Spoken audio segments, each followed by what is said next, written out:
5 months into Mayor Mamdani's term, there is now a new coalition that has formed with the stated goal of holding the mayor accountable to New Yorkers. They're raising money, they're filing lawsuits, and also tracking his administration's policies. But as political reporter Marcia Kramer explains, it has already deteriorated into name-calling.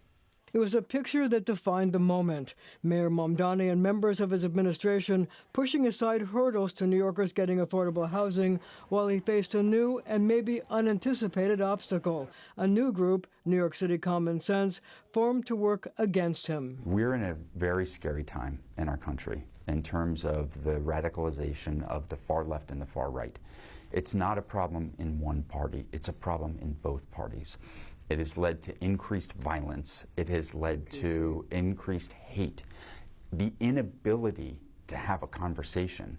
And the mayor's part of that. Jim Walden, who suspended his independent mayoral campaign last year and urged others to do the same to stop the Mamdani juggernaut, touched off a controversy with his group's first social media post, claiming that a terrorist attack in New York City would be a problem for the city's first Muslim mayor because, quote, he'd be rooting for the terrorists.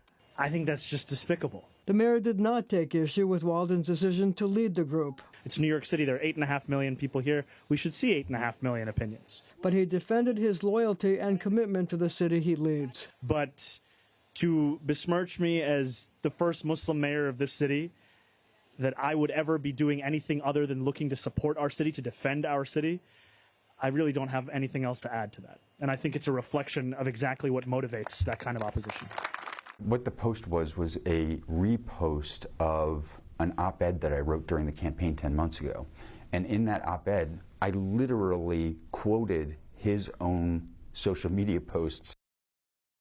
Now, Jim Walden says the group has raised well over $1 million and that it would be filing suits and running digital ads to support a more moderate agenda for the city and catalog what it views as the mayor's missteps.